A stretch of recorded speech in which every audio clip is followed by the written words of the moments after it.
অনলাইনে এবছর কেদারনাথ যাত্রার স্লট তো সবই ফুল। তাহলে কি আমি এবছর কেদারনাথ যেতে পারবো না?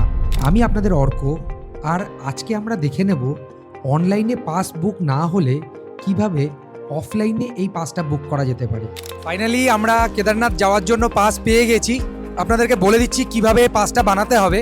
আমরা এখন দাঁড়িয়ে আছি হরিদ্বারের চারধাম যাত্রা যেখানে অফলাইন রেজিস্ট্রেশন হবে সেই জায়গাটায়। আর আমি আপনাদেরকে লোকেশনটা একটু বুঝিয়ে দিই।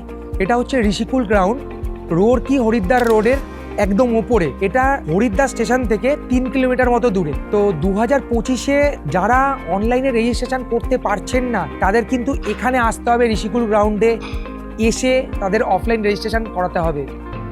আমরা এখন দাঁড়িয়ে আছি যাত্রা রেজিস্ট্রেশন অফিস ঋষিকেশের ভেতরে। যারা ঋষিকেশ থেকে কেদারনাথ বা চারধাম যাত্রা করতে যাচ্ছেন তাদের অফলাইন পাস কিন্তু এখান থেকেই পাওয়া যাবে।